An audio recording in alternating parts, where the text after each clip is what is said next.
Hi everyone, and welcome to today's webinar, Disruption Dissected, 6 Ways Thriving Retailers Are Creating Organizations That Embrace Change.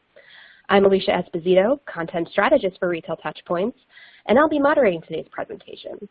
And needless to say, I'm really excited for the content today because, as you all know, disruption is such a hot topic in retail. There's a lot of discussions around the problems, but not a lot of discussion around the solutions. And I know our speakers today are going to offer some practical advice and real-world examples of brands that are really turning this disruptive situation into a business opportunity. For today's presentation, we're using the On24 platform. Right now, you should be viewing the On24 dashboard, which shows the live viewing screen. By clicking the questions widget on the right-hand side of the screen, you can type in questions during the live presentation and press submit.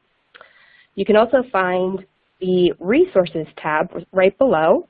Here you can download assets our presenters provided for you to have some follow-up insights and discussions with your team members. All you have to do is simply click on the resource and it will automatically download. On this slide, you'll find the Twitter handles for Retail Touchpoints, Aptos, and all the speakers for today, and of course, the event hashtag.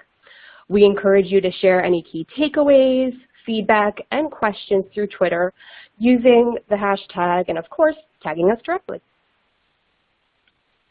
For those of you who may be new to Retail Touchpoints, just a quick overview for you.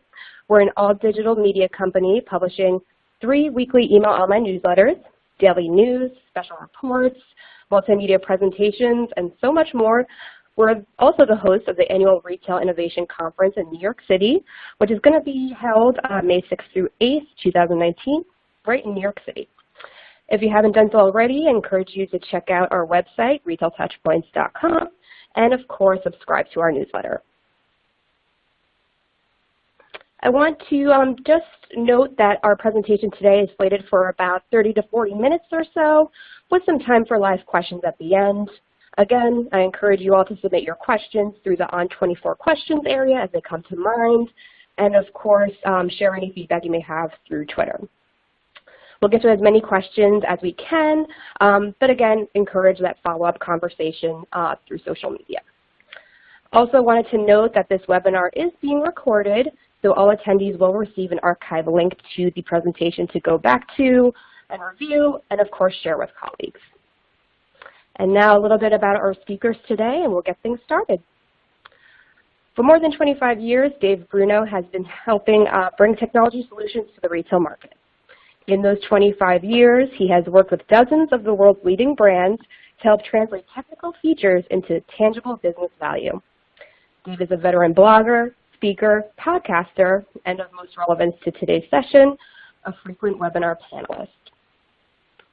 And Nikki Bayard is the Vice President of Retail Innovation at Aptos, a retail enterprise solution provider. She is charged with accelerating retailers' ability to innovate. She has been a top global retail industry influencer for over a decade with a background in retail and technology. She's a regular contributor to Forbes.com and has been quoted as a subject matter expert in The Economist, New York Times, Wall Street Journal, USA Today, Huffington Post, and National Public Radio. And now, without any further introduction, I'm going to turn the presentation over to Dave to kick things off. Alicia, thanks very much. Thanks for hosting us today. And thank you all for spending a few minutes of your time with us talking about retail's new change manifesto. I'll spend a few minutes sort of setting the table for you to lay out kind of our view of the retail landscape and some of the things that we believe are driving this new manifesto. And then I'll turn it over to Nikki to share 6 steps that we've identified that leading retailers are doing to help create enterprises that are truly built for change and built to manage in this era of disruption. And as we sort of dive into the conversation today, you know, we talk about change. Change is a cliche at this point, perhaps for many years has been a cliche, but it's never been more relevant to how we run our business on a day-to-day basis. And I think it's important that we consider that change is truly our new normal And I'll take just a few minutes of your time to tell you why we think that's so. And then we'll talk a little bit about some trends that are driven by this notion that disruption is everywhere.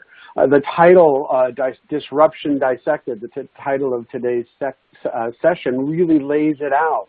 You know, over the last couple of decades, we've seen entire industries not only disrupted, but completely reinvented because of the disruption presented by new and emerging technologies.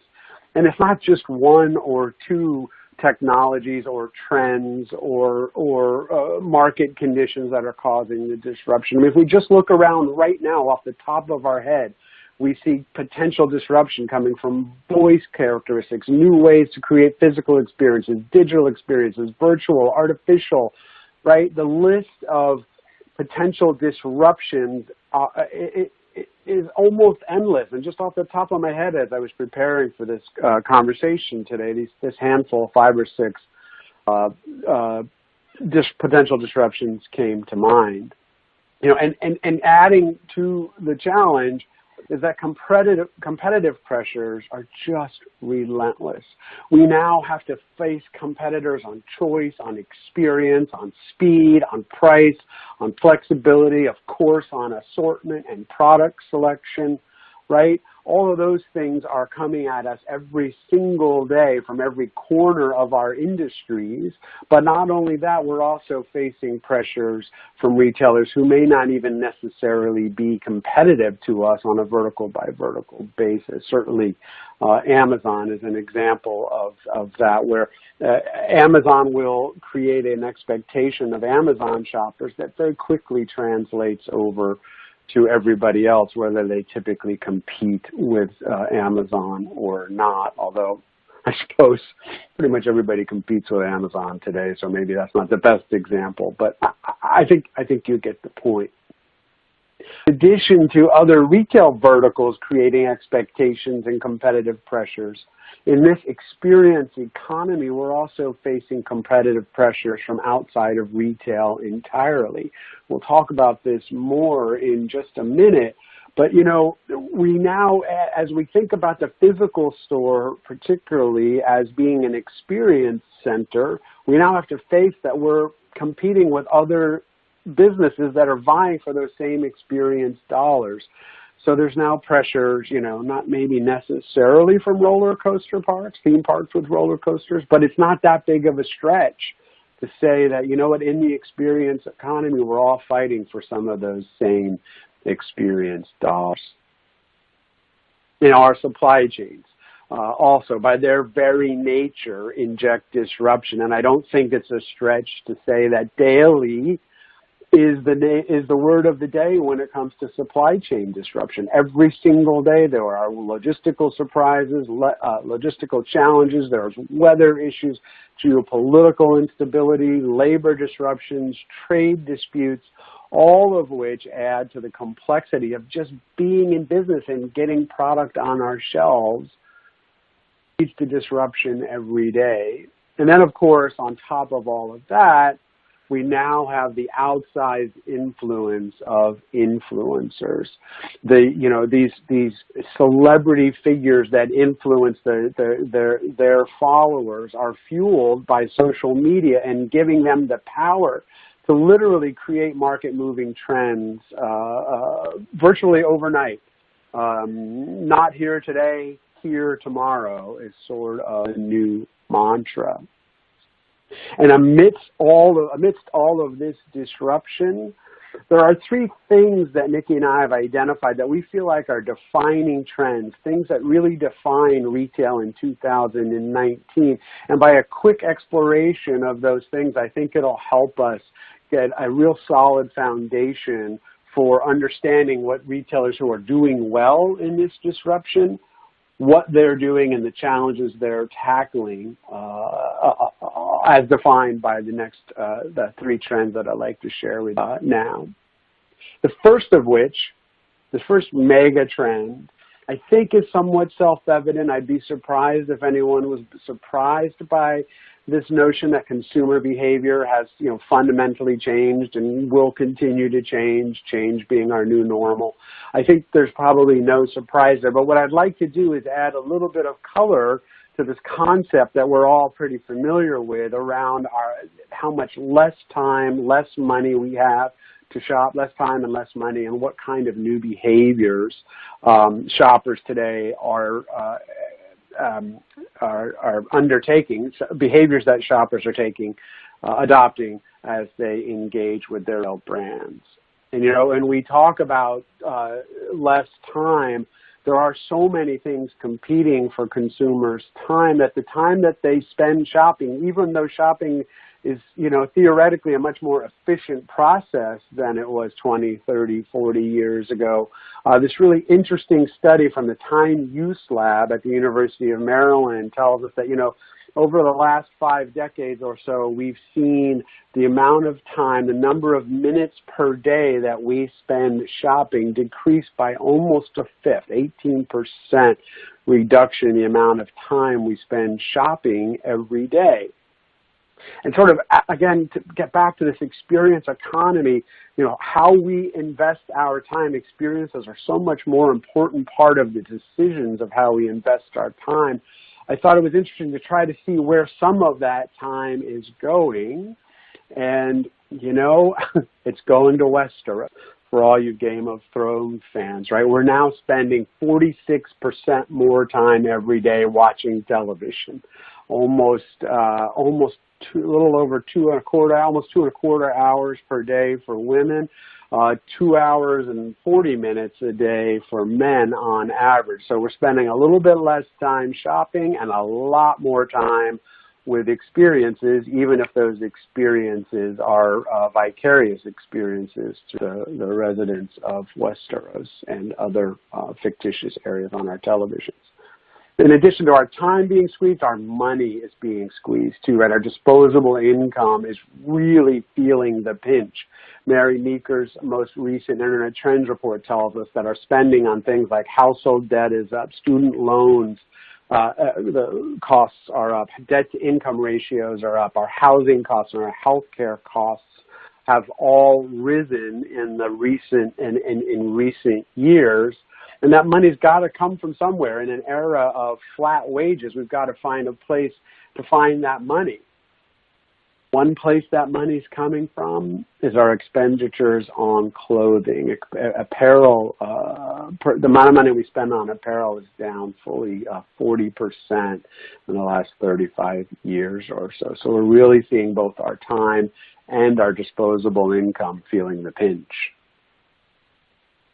So when we talk about our behaviors changing, right, we talk about less time, less money. Let's look at just a few of these behavioral changes that people are displaying. And first of all, obviously, our days are increasingly digital, right? 10 years ago, we spent less than 3 hours online, 82% of that on our desktops, right? The iPhone had just come out in 2007. And now look at us today. Perhaps no surprise, but sometimes when you see the numbers in big, bold, yellow font, it kind of hits home. Almost 6 hours a day.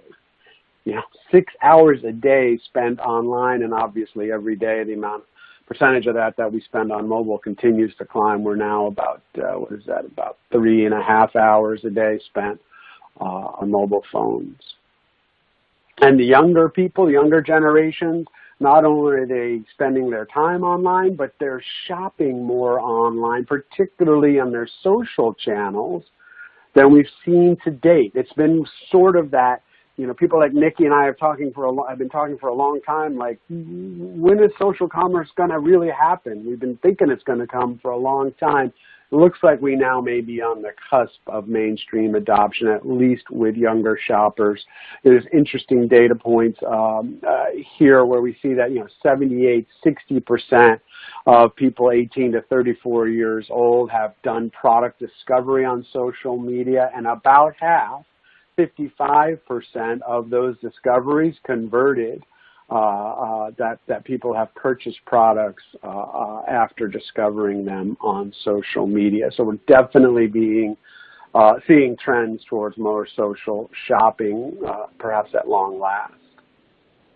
And the experience economy is taking its share. You know, I talked about it already briefly as it's impacting, you know, we have to compete with the experience economy to get people into our stores. You know, if we look at the numbers, it's no surprise 69, 70% of millennials admit to experiencing FOMO, the fear of missing out. But what may surprise you is to the degree to which it's impacting how they spend their money. So to overcome those fears, they're spending their money on experiences. And McKinsey did a very interesting study where they looked at a 3-year trend of expenditure growth of the millennial generation from 2014 to 2017. You can see that the growth in spending on experiences outpaced the growth in the spending on goods at about 3.5 to 1. Clearly, experience spending is eating into retail's market share more and more every day. Okay, so we're seeing behaviors change. We're also seeing our path to growth as retailers, our paths to growth have shifted. You know, for the better part of 30-odd years, from the 1980s till some point in the mid-2000s, it was a fairly straight line to growth. Establish a supply chain, begin a big, strong media blitz, start opening stores, and when you feel like you have a good subset of stores, a good base in your home market, go global. It was pretty well established, pretty well defined, and a whole bunch of companies grew very successfully following that model.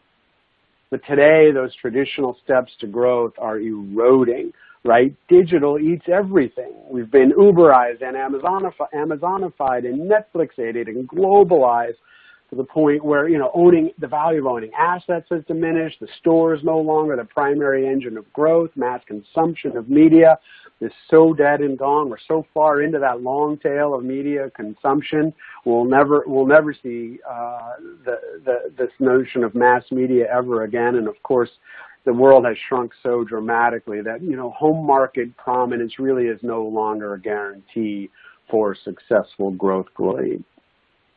So what does our new path to growth look like? And Nikki will talk about these things in just a minute, right? But first and foremost, we have to think about being digital first. And we have several examples of companies who've really had great success doing that, including Warby Parker, Bonobos, Allbirds, establishing a strong digital presence before they venture out into the physical world, and then integrating those two so they really work very well together. You know, the second path to growth is thinking global but acting local, right? It's been a bumper sticker as long as I can remember, and I'm pretty old, so it's been a long time. But, you know, companies like Starbucks today, 35% of their growth will come from China alone this year. You know, these companies that have figured out that we can no longer be one market at a time. We've got to think locally and then figure out how to tailor our experiences and our assortments for each one of our local markets. And then, of course, we've got to find ways to embrace new media. And I just listed a handful of business-to-consumer companies who really leveraged podcasting in particular, not that that's the only new media, but podcasting in particular, companies like Casper and Dollar Shave and Untuckit to really fuel their growth. So the path to growth has changed, and the final trend before I throw it to Nikki to talk about what these trends mean and how people are taking advantage of the opportunities inherent in these trends is recombinant innovation, right? It's really the next wave of tech disruption. We'll talk about what that is in just a second, but trust me when I tell you that that next wave of disruption is looming. You know, and despite the incredible advancements of the past 20 years, which feels like it's been advancing at breakneck pace already, digital technology has come nowhere close to reaching the hockey stick part of its impact. If you look, you know, 10 or 12, 15 years from now, when we look back, we're going to say, wow, that's when we really accelerated change. And that, what do we mean by recombinant innovation, right? It's innovations that are not new in and of themselves, but rather recombinations of existing ideas to take advantage of the amount of data that we have and then connections that we have and the computing power we have to make 1 + 1 = 3 to create new innovation from existing innovations. And there's probably no better example in retail, frankly, of this than Amazon Go, right? It's an excellent example of taking existing technology and existing innovations and packaging them to create an entirely new cashierless retail model with things like mobile apps and barcode scanners for webcams and shelf sensors and video analytics all put together to create this new model. And whether it survives in the long term or not, right, the example still is a very it's a perfect example of this notion of recombinant innovation as applied to retail. And so with that, I think it's time to ask ourselves, what do these things tell us? And we circle right back to the beginning, that change is the only constant. And in order to thrive, we've got to create enterprises that can adapt to constant disruption. And that's what Nikki's here to do. Nikki, I'd love to ask you to now talk about some of the things we've learned about how enterprises today are successfully, retailers today are successfully creating enterprises built for change. Thanks, Dave. I'm happy to pick it up here. That was an excellent setting of the table, and now let's put some food on there. Yeah, awesome. So we talked about these 6 steps. So Dave laid out kind of these 3 big trends, and everybody always wants to know about trends and understand, you know, where is change coming from, what kind of impact is it going to have on my company. But I think even more importantly, and I think Alicia referred to this at the beginning as well, is well, but what do I do about it? And so we didn't want to stop with just the trends. We kind of wanted to dig a little deeper into, you know, how do you cope with this stuff? So we came up with these 6 steps. They do kind of go in order, so the first 3 across the top and then the second 3 across the bottom. But I suspect that as most retailers travel these paths, they'll kind of bounce back and forth around each of these and kind of iterate on some of these. But we definitely wanted to kind of put a stake in the ground around there's, you know, all is not lost. There's no retail apocalypse. It's really, there are things that you can do in order to cope with this world of constant change. But one theme that underlies all of these 6 steps is this idea that technology and disruption have kind of joined forces in order to create a really tough environment for retailers, and that the response to it is really to focus on experience. And so there's this quote here from Philip Krim. He's the CEO of Casper. He was interviewed a few months ago by the Wall Street Journal, and they asked him about the retail apocalypse, and he said, you know, I don't think we're seeing, he's like, the last economic downturn, that took out the financially weak, but we're not seeing the death of retail. What we're really seeing is the death of bad retail. And then he predicted that this next wave of technology disruption that we're at the beginning of and experiencing right now, he said what that will do is take out those retailers who have weak experiences, the bad retailers. That's who's going next. So to avoid being a bad retailer and having bad experiences, I think it's important to understand a couple places where all of these trends are really having impact. So the first one is really in the source of competitive advantage. So if you are a follower of Harvard Business Review at all, you know, famous article and book, The Discipline of Market Leaders, Worsama and Tracy were the 2 authors, and they basically said it doesn't matter what kind of company you are, you have to have some basic capabilities across 3 dimensions, and then you really got to excel in one of them. So operational efficiency, product expertise, and customer intimacy. But those are really, when you think about them, you know, they wrote that book in, I think, the 1990s.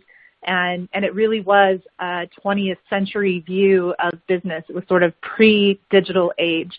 And so what we found is that some of these competitive advantages have actually eroded. Operational efficiency is an excellent one. As Dave alluded to with some of the supply chain disruption, you know, retailers who have built supply chains that are dependent on extreme efficiency are finding themselves just constantly being disrupted by weather and by geopolitical events and, you know, all of these sort of unexpected impacts that they have not built the resiliency into their supply chains to be able to handle that, because they basically stripped out all of the costs. So you can't win anymore by having a super efficient supply chain. What you need in order to survive in the 21st century is you need a resilient, you need an adaptive, you need a flexible supply chain. So operational efficiency is no longer truly a source of competitive advantage. And then even though brands still survive and thrive, I would argue that product expertise is also an area of competitive advantage that has been eroded by the digital age. And part of the reason for that is because you can have knockoffs available super fast. I believe Kim Kardashian was complaining just recently, or one of the Kardashians was complaining about knockoffs from some of her Oscar looks or some of the award stuff that she was wearing that got knocked off super fast, like a couple weeks. And so even if you come out with something that is unique and differentiating from a product perspective, a competitor's product is only a tab away on a computer. And so it's really hard to sustain that product advantage over any length of time. So what does that leave? That leaves customer intimacy. And I would argue that customer intimacy has not been eroded. In fact, just because all of the other two dimensions have eroded, it's become even more important. But when you think about, well, what does customer intimacy mean, especially when you don't want to be creepy, then really there's three dimensions to customer intimacy. And I might even argue that they're sort of the new three dimensions of competitive advantage today. And that is, can you save customers time? Can you save them money? Or can you create delight? And when you really start digging into those three dimensions, you know, Amazon pretty much owns the save time. They have really differentiated themselves on convenience, and they pretty much own that whole category. And then when you think about whether it's Walmart or really the transparency that online shopping brings from a price comparison standpoint, you know, you might think of yourself overall as a low price leader, but you can be picked off, you know, category by category or product by product by a whole host of competitors that you never had to compete with when you were competing store by store. So, you know, Walmart has definitely staked a claim and said that they want to own the save money dimension, and people can create some opportunities around low price in the short term, but you really have to have some scale and some intestinal fortitude if you want to win in the long term on price. And so really the only option that's left for everybody else is delighting shoppers. Unfortunately, there's lots of different ways that you can delight shoppers. We'll go into some different ways of thinking about that in just a second. Before we do that, though, I think one important thing to keep in mind is that by focusing on delight, you actually have the opportunity to create value that you can capture in your pricing. So it used to be in the early days of internet shopping and the early days of omni-channel shopping that retailers would bemoan that consumers would come in their stores and they would get all of that experience and expertise from their store staff, and then they would go pull out their phone or they would go home and then buy the product for the lowest price online. And I'm sure that some of that still happens, but we're finding that with personalization and with some of the ways that retailers can create engagement with their customers, that you actually can create delight and relevancy that keeps customers close to you. And Accenture put a value, a dollar value on that. You know, they reported it as, you know, we're losing out or we're putting at risk $1 trillion in consumer spending. But I like to think of it as this is $1 trillion in value that we can justify with our customers based off of experiences. And I love that the image that we picked for this was an iPod, because just the other day I had the value of that personalization driven home for me. One of my kids wanted to play a song that they had heard was cool, and they asked me to play it on my Spotify account because I happened to have my phone out and it was connected to my Echo and blah, blah, blah. So I pulled up the song and I saw that it was a rap song And I said, no, I'm not playing this song because I don't want it to impact my personalized recommendations that come from Spotify. It was like, play it on your own phone and have it wreck your own recommendations. I don't really want to hear this. It's not music that I enjoy. You do it on yours and wreck your Spotify recommendations. So while it is true that in the past it was hard to sort of keep customers, they would take advantage of your expertise and walk, personalization promises to change the game, and it delivers a lot of value. And then I promised that I would talk about how you can create delight in customers in really unique ways. And we'll explore this a lot, these Instagram brands. And Albert's definitely kind of qualifies as one of those online pure plays that really took to social and was able to create a lot of value in the social space and really capture a lot of dedicated customer fans. And they did this not just with product quality, but actually through the values that they stand for and the way that they've expressed those values to their community. So Alberts has taken a really strong stand against using petrochemicals in their production processes and in sourcing materials to go into their products that come from sustainable sources, so like sugarcane and bamboo and things like that. And so I think one of the things that they did that really resonates as, you have to think differently when you're thinking about what kind of delight can I create. So they invented a new kind of rubber that you can use in flip-flops, in their sandals that they make. And it was patentable. It uses no petrochemicals. If you look at the process that goes into creating sandal soles, it's really awful. Not only are the chemicals that you use really awful, but the byproducts that come out of it are really awful. And so they invented this patented process using sugarcane that is biodegradable over time and a renewable source of materials. And what they did was they gave the patent away for free. So they said anybody who wants to use this process is welcome to use it. And the CEO of the company is quoted saying that they did that because while they realized that they could have some impact on the market around sustainability by them using this process, that they weren't going to have the scale of impact that they wanted, and they just wanted to prove how dedicated they were to sustainability. And so they gave away this patent for free. Anybody can use the process to make soles of shoes. And it's that kind of sort of all-in dedication to a value that they have taken a stand on that in part generates the passion that you see from their customers when they're sharing their experiences and using the products. And that really gets to the second big shift. So it's not just an erosion of competitive advantage. It really is an erosion of what consumers expect from you and how retailers should be engaging with consumers. So it started out, not that long ago, and 20th century retailing, your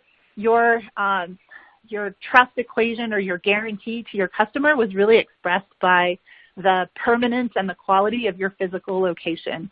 But nowadays, consumers don't discover you by your physical location. They discover you online. And online, everybody looks the same. And so it's really hard to understand how this retailer is an established retailer or how they might be some kind of fly-by-night retailer. You can't tell the difference when you're looking at their social media page online, whereas you might be able to tell, the tent location in the parking lot versus the established, 4,000 square foot location that's very well merchandised. That tends to generate a different trust equation. And so retailers who relied on this store idea, it was all about, look, just come in my store, just shop a little, buy something, and then you'll see that I'm really somebody worth doing business with, and then we can have a relationship over time. And so a lot of retailer strategies, and you still see these executed online today, is I'm going to give you a discount so that you'll buy from me the first time, because I know once I get you that first time, then I'll have you forever. And that just really isn't the case any longer. In fact, now, because consumers are navigating and exploring and getting to know retailers in that digital space, they need to have trust in you and what you stand for and the things that you have to say to them. And once they get that kind of trust and they feel like, hey, this is a reliable company and they're saying things that I like, then that's when they're willing to start shopping you and to have do business with you. So it's kind of flipping it completely on its head. You need that trust before you can get their business, whereas it used to be that you got their business in order to earn their trust. When you flip that on its head, that means that all the other steps that I'm going to talk about really start with being digital first. And as Dave alluded to, you have to reach consumers where they are, and consumers are increasingly learning more about you in social spaces. And so you have to be there too. And social is for being social. It's not for selling. And so the easy way to build that trust with consumers isn't about promoting to them relentlessly. It's really much more about coming up with content that provides value to them. And it could be something as light and fluffy as entertainment value, or it could be something as valuable as education, or it could just be inspirational about something that you care about and you're doing something to make the world a better place. All of those things qualify as having a personality as a brand and using that personality to talk to customers as human beings as opposed to wallets that you're trying to engage with.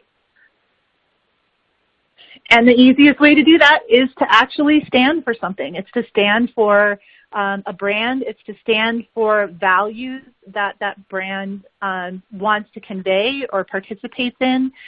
Increasingly with millennials, we see that they want those values to be something meaningful in terms of a brand being a corporate citizen of the world and investing to make the world a better place. So when we say that you've got to stand for something, it's not just about standing for the quality of your product. It's about standing for something that you see you have an opportunity to make an impact in the world and make the world better. And in fact, there are companies who have grown up in this environment and have embraced it to such a degree that they have their own term now. They're the Instagram brands. And they're companies like Harry's and Dollar Shave Club. And Dollar Shave Club is a really great example of a company that, is not necessarily about taking on the most controversial topics in the world, but really about entertaining customers. I mean, they got their initial success by creating really funny videos that very succinctly described their brand value proposition, and they went viral and people shared them. And they solved problems that consumers had. And so when consumers engaged with them and got the sense of humor and got kind of that relentless coolness vibe that Dollar Shave Club was giving off, it was really easy for them to develop the trust in the brand that they needed in order to start buying. And buying they did. They've had a huge impact on the market share of established players like Gillette, to the point where Unilever and P&G are snapping up these companies in some ways just to stave off the decline in the share that they're seeing. And so that leads to the step number 3, which is to find your tribe. So you can't be everything to everyone. I think that's part of the erosion of competitive advantage as well. Retailers are used to trying to avoid controversy and not trying to take a side. And especially if you're not already your own brand, if you're not a vertically integrated manufacturer who has stores, then you carry national brands, and those national brands are getting picked off by all of these Instagram brands who are very focused and concentrated and being very successful in appealing to a subset of the market. But they're reaching that market no matter where they are. And I think that's one of the most important concepts that you can take away from this. When I talk about finding your tribe, you can't be everything to everyone. If you're going to take a side and you take a stand and be passionate about something, that's going to resonate with people. But it's not going to resonate with people based off of demographics. It's really much more about what they do and what they care about than it is about who they are from a demographics or a geographic perspective. And so shopper behavior becomes more and more important. Again, not in terms of who they are. You really need to know the color of my eyes to sell me a sweater. It's much more about, the lifestyle that I'm trying to lead and how I behave when I come to your site. how I spend my time, right? What kinds of experiences am I investing in? And how do those align with the values that you as a brand stand for? It's much more about identifying those things. And demographics don't go away. They just become a secondary appeal where once you identify the behaviors and the passions of your customers, then you can use demographics to kind of find clusters of them no matter where they are in the world. But the important thing to remember is that you can reach completely around the world, and you can do that today, because if you're passionate about something and it goes viral, it's going to go viral among a digitally connected community of people for whom geography is irrelevant. So your objective is to either participate in an existing community and be a valued contributing member of that community, or you need to be you need to create your own community. And Sephora is a perfect example of a retailer who has completely mastered the idea of creating their own community. In fact, above the Beauty Insiders community that they have, they've actually segmented their communities so that they have ones that appeal to makeup artists or people who aspire to be makeup artists.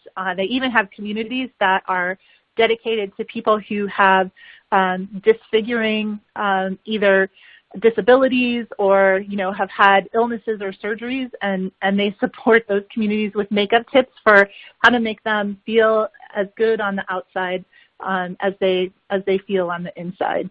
So Sephora is definitely a really great example to look at, a company that has really mastered the art of community. And then the fourth step is to plan on being global early. So there's two sides to this. One, if everybody's digitally connected and you're really good at being passionate about connecting with consumers who care about the same things that you do, they're going to find you, and they're going to find you from wherever they live, which happens to be all around the world. But at the same time, we have local brands who are suddenly finding themselves thrust into a global scale without having achieved the scale of competency in their home market or saturation in their home market that they can use as a backstop as they expand abroad. But also we're finding that global brands, having reached saturation in their own markets or finding challenges in their home markets, are taking their strengths and reaching out around the world and coming into local markets to compete with some of these local upstart brands. So Nuria Beauty is a really great example of a startup that is global out of the gate. They source around the world. Their objective, as you can see from their co-founder, is to create a community of women to share global beauty wisdom. They are intent on selling around the world. So they're sort of global out of the gate. They're structured to survive and thrive in that very tough environment. But they're doing it because they don't own any of the assets. They don't own any of the logistics. They're creating the formulas and sourcing the products, the materials that they need for those products, and then they're selling them to whoever wants to buy them. But they're doing it by being very focused and connecting with people who are very passionate about a health and wellness aspect to makeup that they felt was not being fully represented in the market. And so for those local startups that are starting to reach out into the world, it's really important for them to understand what it is that is core to their brand, and that whatever it is that their customers are passionate about, so that they can then hold on to those things as they get pulled in a global direction. And conversely, for global companies who are coming into local markets, they have to hold on to the brand value propositions that people are passionate about, but then they have to find ways to curate those brand values into the local market in a way that resonates and is authentic at the local level. So it really is a tough balancing act. Step 5 is to foster an innovation mindset. And this is really, it's not even that innovation is not a strategy. Innovation is a process. It's a way of life. And it's not just something that you do or something that gets done. It's a continuous thing. And for retail, it's a particular challenge because, we come from an industry that buys low, sells high, and optimizes everything in the middle. And now this is all being disrupted by this idea that we have to care about our customers and be passionate about the things that our customers are passionate about. It's not that we didn't care about them before, but we have to care about them in a much more holistic way than we've ever cared about them before.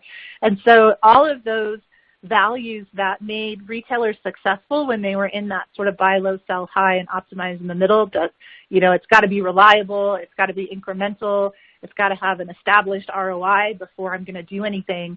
All of those things are out the window. You've got to have vision. You've got to be passionate, and you've got to be creative in how you express that passion, and you've got to be able to move fast. And it's not about ROI anymore. It's about measuring your speed to value. It's your speed to new data and how fast you can turn that data into insights, and then how fast you can apply those insights to do new, awesome things that connect with your customers in ways that competitors can't keep up with. It's at this experience level that you need to compete at, and that means agility and not this incrementalism. And in order to get there, probably one of the biggest barriers that we see are the internal silos that retailers operate within. But even more so, I think some of those barriers are really supported by and reinforced by metrics. And a lot of retailers kind of ignore metrics until they sort of feel comfortable with the new way of working or the new way of thinking. And one of the things that happens is then they never get to that new world because they're still measuring it according to an old world way. So I think it's really key to focus on metrics and to look at whether or not those metrics are measuring where you want to go versus measuring where you've already been. And an example of a retailer, I know people are probably rolling their eyes. Amazon is exactly that, aggressively agile. From 2010 to 2017, they were awarded over 9,000 patents. And in that same time period, Walmart was awarded less than 600. Amazon is a company that is not afraid to try. I mean, it's easy when you have free money, but this is what you're competing against, is a company that will try anything. They will just throw things against the wall to see what sticks. And if it doesn't stick, they kill it. And if it does stick, then they start taking it to different places and trying it in new and different ways. They're constantly innovating. However, not all is lost. A lot of retailers are responding to this by establishing labs, either lab stores, lab environments. Some of them have created them kind of outside the confines of the enterprise as a way to protect against some of those cultural and organizational barriers. And the only thing that I would say is be careful not to push it too far outside the enterprise. You have to have a path back into the enterprise for any of the innovations that you create so that you can take advantage of any of the good ideas that happen. It's worthless to innovate if you can't then scale it across the enterprise. And then the last step is tech DNA. You've got to have technology as the foundation for everything that you do. We hear all the time from business leaders who say, I don't care about technology. I don't want to know about technology. All I need to know is that it works so that I can deliver an experience. And frankly, for a 21st century retailer, that is just not good enough.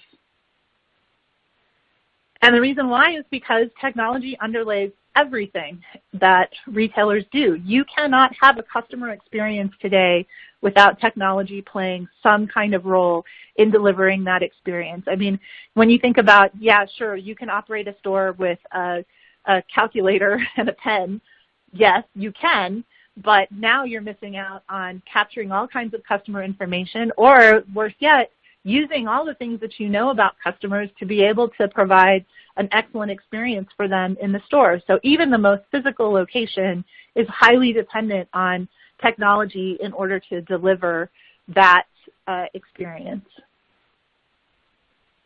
And as I mentioned, the store is kind of the worst place at the moment. It's the most disconnected from the enterprise, and it's a place where we see retailers really focusing on trying to figure out the tech part of it. How do I insert the store more firmly into the digital experience, and then how do I get digital experiences more firmly embedded into the store? And we have a couple of examples here, but in the interest of time, I'll kind of skip through them. I will say with Walmart that they they have not taken the path of Amazon in creating their own innovation and DNA. They've kind of gone out and acquired it, although they do have a lab. But even that lab has been making a lot of acquisitions of late. But it's an example of a way that you can go about that. Even if technology is not at the core of what you do, you can still have access to it through partnerships or through acquisitions, or at least certainly by being much more aware and more focused and putting a lot more value on technology and how it enables the enterprise than retailers have typically done in the past. I will say that if you want a counterexample to Amazon, Netflix is another great company to look at where technology is at the core. They're kind of at an extreme. They're a media company. So obviously they can't deliver anything. They don't have technology of some kind. But you know what? That's pretty close to where retail is heading. Even though we still have that physical good component of what we have to deliver to consumers, a lot of even those physical goods has been digitized. All of the information about products, that's been digitized. And so if you think about, how much of what I have to deliver to consumers has to live in the digital realm, outside of the products themselves, we're not that far away from Netflix as a consumer-facing business. And they are definitely a tech company first. If you're interested at all in the technology side of it, they actually run a blog on Medium that talks about some of the experiments that they've been doing, some of the things that they've been trying, or some of the ways that they're thinking about their approach to technology and technology architecture, and it's really fascinating. So the bottom line for retailers, I went through these 6 steps. We did it in the context of the 3 big trends that Dave talked about. And when it all comes down to it, fundamentally, it's all about technology. Technology is part of what's disrupting us, and it's part of what can really help and save us. If you think about, we just have to change viewing technology. It shouldn't be viewed as just a cost or something to manage. It really needs to be viewed as an enabler. Obviously, at Aptos, we have a specific point of view around technology and how it can help you, and we'd be happy to talk to you about that.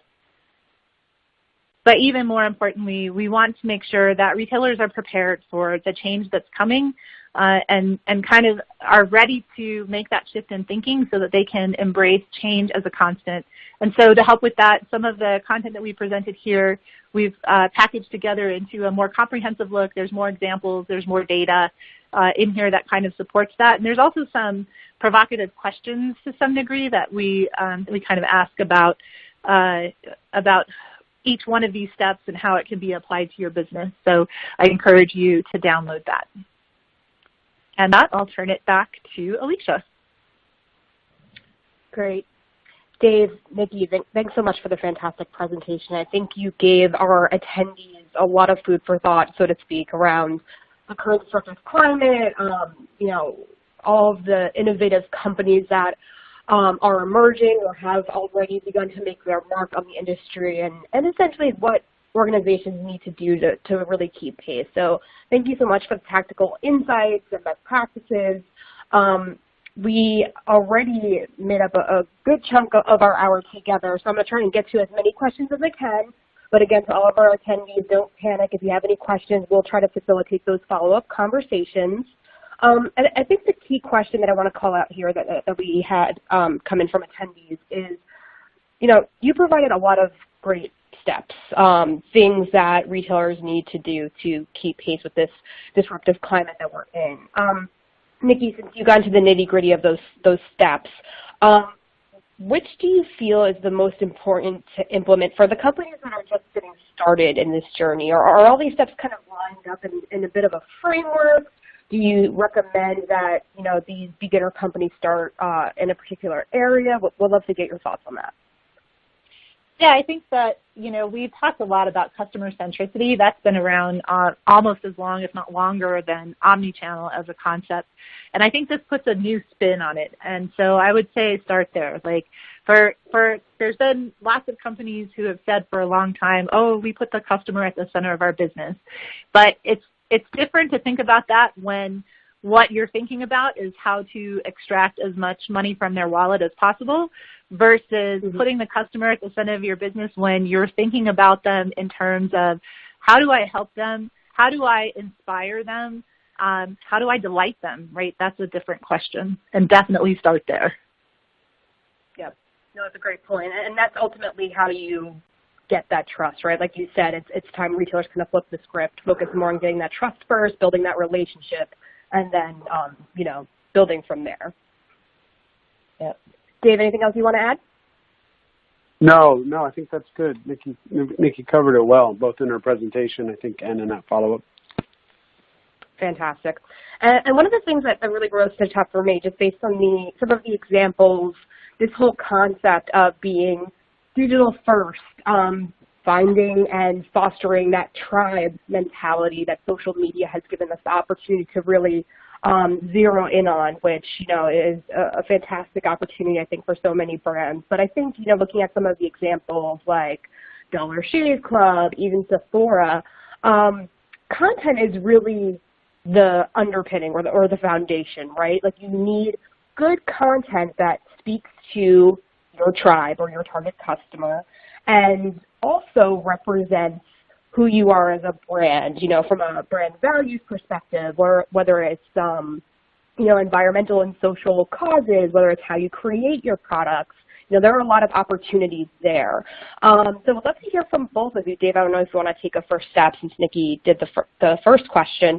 What does that take from a talent and technology perspective to really build this arsenal of content that can be leveraged effectively across channels, right? Because it's really the fuel for everything, it seems. Yeah, I mean, you know, and Alicia, my answer is they need to think like you. You know, and honestly, because, you know, and it's not that different than our own business, but, you know, being in the content business means you have to start thinking like a publisher. And you know, we've talked often in the past, and even in today's presentation, we shared, Nikki shared some examples, even with Netflix. You know, in my opinion, as you're building content, you have to build content with the mindset of how do I increase engagement? How do I get people to binge my content? Right? What are my ratings? Am I finding people? Am I engaging people? Are they consuming content in a way that's meaningful to them? So, you know, it isn't, Alicia, in my opinion, as much about specific technology or tools as it is mindset. And if you start thinking of how you reach people as, you know, as in ways that are very similar to the way that a publisher, a content publisher might do so, I think that's the first step. But Nikki, you may have a different opinion or something other to add to that. But that's often the first thing I talk about with people is change your mindset. To be a content, you got to think like a publisher, not a retailer. Yeah, I would agree. I mean, we've seen examples of retailers who are hiring editors and content producers from, you know, from consumer-oriented magazines, right? Rating Condé Nast and going after some of those, you know, popular culture, fashion, you know, all of that kind of orientation, and sometimes even when they're not fashion retailers, but just trying to get that that glitz, that glam, the appeal of that content from you know, appealing to consumers' aspirations and things like that. Retailers are rating those kinds of publications to bring that expertise in-house so they can produce content. And I would even just add a little color to that, Alicia. You know, I think that leads directly to the kinds of experiences that you design. If it's going to work, the content has to be inexorably connected to the experiences. And I wouldn't be surprised, much like we're seeing people hiring editors and content creators from places like Condé Nast. I know, Nikki, you and I talked about one of those examples in particular not that long ago, is dipping into Hollywood. You know, more Hollywood talent for creating content that's connected to experiences that ultimately feels like a production more than, you know, a series of disjointed pieces that are loosely connected together. Yeah. Yeah, that's great. And then if there's technology to augment or support that, you know, experience or that lifestyle that companies are building around the brand, then that's really the cherry on top, right? Like, you need the underlying strategy to drive the experience and drive the technology that supports that experience, whether that's shopping or going to the next touch in the journey. Awesome. Yeah, well, sure. Sally, I know we're at the hour mark officially. I feel like we could go on and on and on for hours, but we're going to end it right now. Again, if anyone listening has a question and submits it through the On24 platform, we're going to work to ensure that Dave and or Nikki answers your question, and hopefully that's the start of a great conversation. So again, Dave, Nikki, thank you so much for taking the time out to share such great insights. For watching.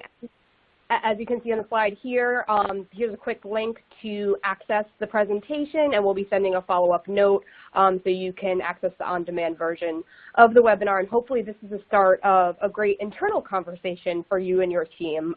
There's a lot of exciting things happening right now in retail, a lot of great opportunities. So hopefully this is the inspiration that you need. Thanks again, everyone, for taking the time to watch today, and have a great day.